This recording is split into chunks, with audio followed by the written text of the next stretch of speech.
working? You got it. Yeah. How many times has I got it? Shouted out of a bullhorn, although this is technically how I proposed to my wife. It's a little unsettling. Anyway, thank you so much, Jocelyn, my partner in not crime.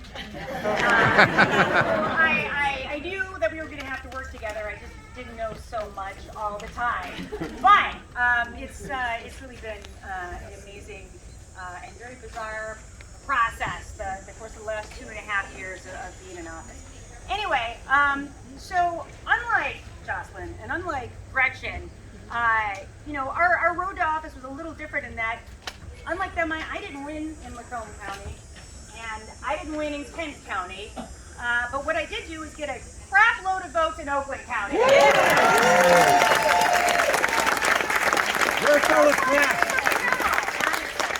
And so when Jocelyn says the road to victory runs through Oakland County, she's not kidding. If we didn't turn Oakland County blue, we would never have had a shot at these statewide offices, and there'd be no way that we're going to do what we are going to do, which is to flip the state legislature, both the House and the Senate.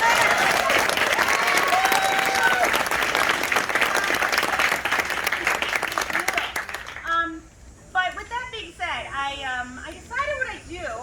We talk a lot about various different things that you do in these offices, but I made a lot of promises to you guys when you supported me a few years ago, and I thought I'd give you an update on some of those promises and tell you where we were.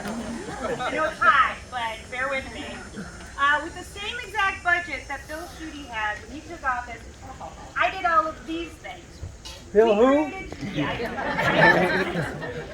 We created a payroll fraud unit where we go after employers and contractors who don't pay workers what they deserve and what they earned, or steal tips from them, or don't pay them benefits, or misclassify them as independent contractors when they're not. We created an auto insurance fraud unit to go after the people who are ripping off our system and adding to our insurance premiums. We created a conviction integrity unit to make sure that we could exonerate people who were wrongfully. Because doing justice isn't just about putting guilty people in jail, it's about freeing innocent people who should never have been there in the first place. We created a hate crime and domestic terrorism unit to tackle the exponential crimes that were committed across this state against minorities, and also to go after people who, I don't know, tried to kidnap and murder the governor. But also white supremacists and Nazis and many other anti-government groups that make good on their plans to try to either overturn the government, or who threaten public officials, or who threaten minority members of our community. We created an elder abuse task force, and we are making changes across the state to help seniors, more so to protect seniors and vulnerable adults than has ever been done in this state before, and we're doing it in concert with 50 different senior advocacy organizations, with the legislature, with law enforcement. And if you talk to any of your state reps or senators who are here today, there's a whole package that's pending right now. And when it passes, and when Governor Whitmer signs it, it will allow for more protections than we've ever seen for seniors in our state. And that is we need to do this sooner rather than later, because honestly, my kids are definitely going to put me in a nursing home. We created a sexual assault prosecution unit where we have gone after clergy members who have perpetrated unspeakable crimes against children. We've prosecuted over a dozen of them at this point, and about half of those cases so far have resulted in convictions. We're also pursuing the Boy Scouts of America case, where it's estimated that there are some 3,000 victims just in the state of Michigan. 3,000 victims. We enhanced our public integrity unit, and I think it's important that we support law enforcement when they're doing their jobs, but that we hold them accountable when they violate people's constitutional rights or when they break the law. And so we are defending the LGBTQ community, and 10, Elliot Larson is finally going to be amended. Unfortunately, it doesn't look like, prove me wrong, Jeremy. I will. Prove me wrong. It doesn't look like, even though Jeremy is working his hardest to get this through the legislature, but just in case it doesn't, soon I will be personally arguing a case called Roush World, which has been taken by the Michigan Supreme Court. And if I am successful, it will mean at long last that sexual orientation and gender identity will be recognized under the law in the state of Michigan. But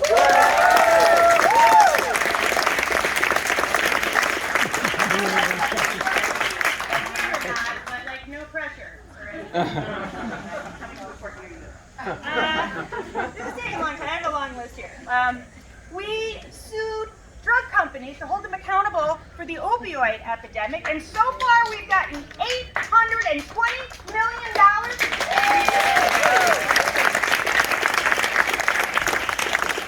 In the coming days, I'm hoping to get another $200 million on another case that we're working on right now. And where's Dave Coulter? Is he still here? He left. I was going to surprise him with money. Most of that money is going to go not through the state legislature, but directly to counties and municipalities around the state to help people who are still suffering from opioid addiction. Robert's here. He's the treasurer. Give it to him. All right. We sued 13 different chemical manufacturers over the PFAS crisis, and those cases are ongoing. Stay tuned. I'm hoping to bring back to the state over $1 billion in remediation to help us clean up our water system. Here's the Canadian oil company. I don't know if you've heard of them. Something that rhymes with Smembridge. And we are fighting vigorously in the courts, the governor and I, to shut down Line 5.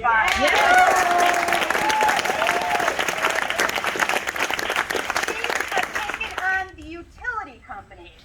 And if anybody is not happy with the utility companies, it's probably all of us right now. But we are working very, very diligently. I've intervened in, guess what percentage of cases I've intervened in when utilities try to raise our rates? 100%. 100%. So far, we have saved ratepayers in the state over $1 billion in our lawsuits, but it's not enough. It's not enough. They have to put more of their money into infrastructure and tree trimming, and they have to do better. And that includes automatic credits for customers when their power's been out for a long time. We're not talking about $25.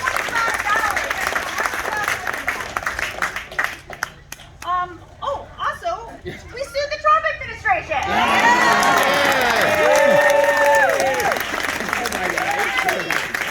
We sued them a lot. We sued, and we joined over 24 cases. We sued over climate change and workers' rights and immigration rights and women's rights and voting rights. We successfully defended the ACA in court. We won.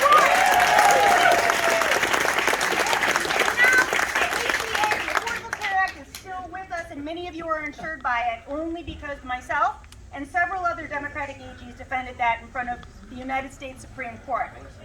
We filed a little case called Michigan v. DeVos, and we won it. Which is trying to divert CARES money away from public schools and low-income students into private schools. Of course. So we beat that. We beat her in that case. We upheld democracy. We have dozens and dozens of lawsuits, whether they were filed by Sidney Powell, or Lynn Wood, or Attorney General Ken Paxton from Texas. Stay in your lane, Ken Paxton. Stick to suppressing people's votes in your own state. Don't come to mine. Or cases filed in places like Antrim County by the likes of folks like Matt DePerno, who is now running for office against me. Anyway, that's a few of the things that we've done in the last couple of years. Let me tell you this.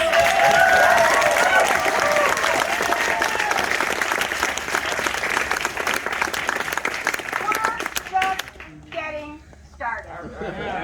So, there's a lot of other things happening, but honestly, none of those things can continue to happen unless and until myself, Governor Whitmer, and Secretary of State Benson are re-elected.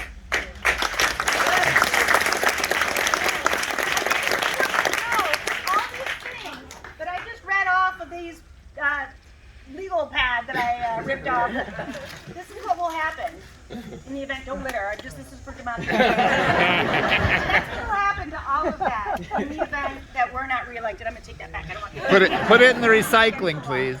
But in addition to that, not only do the three of us need to be reelected, but honestly, we can't really truly make progress unless we really flip the state legislature. We absolutely have to do it, and that starts with all of you. And some of the fine Democrats that you see here today can finally be in the majority and finally make true progress in Lansing so that we're not always on defense and trying to do whatever we can within the role of our executive offices with no help from the legislature whatsoever, but we can truly have a working partner there. And in doing so, we can finally move Michigan forward. So.